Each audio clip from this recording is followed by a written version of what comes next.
Assalamualaikum warahmatullahi wabarakatuh. Perkenalkan, nama saya Ismail Panggabean. Kali ini saya akan mempresentasikan pengantar ilmu Al-Quran. Pertama, periode turunnya wahyu. Yang pertama, penurunan awal tahun 610 Masehi.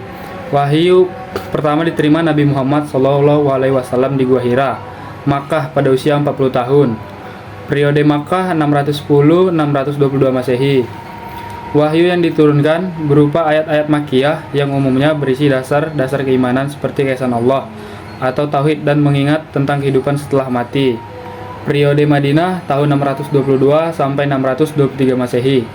Setelah hijrahnya ke Madinah, Al-Quran diturunkan lebih banyak ayat Madaniyah yang berisi pedoman hukum sosial, ibadah, serta peraturan komunitas Islam.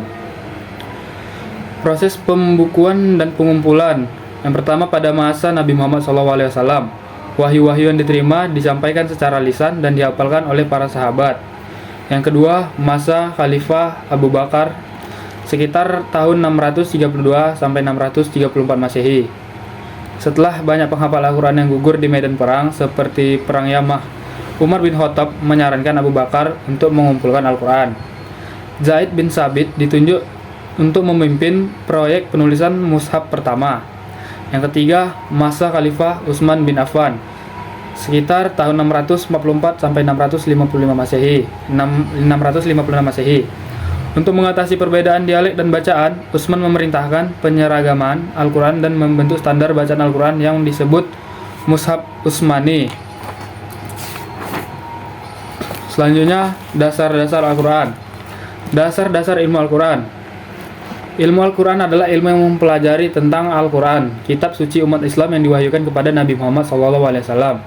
Ilmu ini sangat penting bagi umat Islam untuk memahami makna kandungan Al-Quran dengan benar. Berikut adalah beberapa dasar ilmu Al-Quran yang perlu diketahui. Yang pertama, tajwid. Ilmu tajwid adalah ilmu yang mempelajari membaca Al-Quran dengan benar.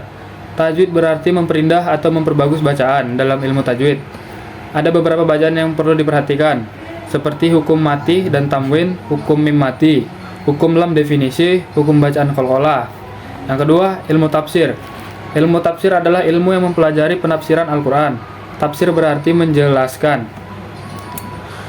Tafsir bi al-matsur, tafsir dengan menggunakan riwayat dari Nabi Muhammad SAW dan sahabatnya. Tafsir bi alai roy, tafsir dengan menggunakan akal dan ijtihad. Struktur Al-Quran. Jumlah surat Al-Quran ada 114 surat. Jumlah ayat ada 6.236 ayat. Dibagi menjadi 30 juz, 60 hizab, 332.671 huruf. Al-Quran membuat pelajaran pokok sebagai berikut. Yang pertama ada akidah. Akidah iman kepada Allah, malaikat, kitab, rasul, hari akhir, qada dan qadar. Ibadah, tata cara sholat, puasa, zakat, dan haji. 3. Muamalah, hubungan sosial, ekonomi, dan politik hukum. 4. Akhlak, etika, budi pekerti, dan adab. 5. Kisah umat terdahulu atau nabi dan kaum mereka sebagai pelajaran. Materi ketiga, keistimewaan Al-Quran. Keistimewaan Al-Quran. Al-Quran adalah kitab suci umat Islam yang diwahyukan oleh Allah Subhanahu wa Ta'ala kepada Nabi Muhammad melalui perantara malaikat Jibril. Lebih dari sekedar kitab agama, Al-Quran memiliki banyak keistimewaan yang menjadikannya unik. Yang pertama, ada keistimewaan dari segi sisi dan ajaran. Al-Quran mencakup ajaran yang komprehensif, tidak hanya tentang ibadah, tetapi juga tentang seluruh aspek kehidupan manusia. Kesempurnaan ajaran Al-Quran memberikan panduan lengkap melalui dari akidah, keyakinan, syariah, hukum, hingga akhlak atau etika. Ajaran ini mencakup hubungan manusia dengan Tuhan, hubungan manusia dengan sesama, dan hubungan manusia dengan alam. Yang kedua, keistimewaan dari segi bahasa dan sastra. Bahasa Al-Quran adalah keajaiban tersendiri yang tidak dapat ditandingi. Kemukjizatan bahasa Al-Quran diturunkan dalam bahasa Arab yang memiliki keindahan sastra yang luar biasa.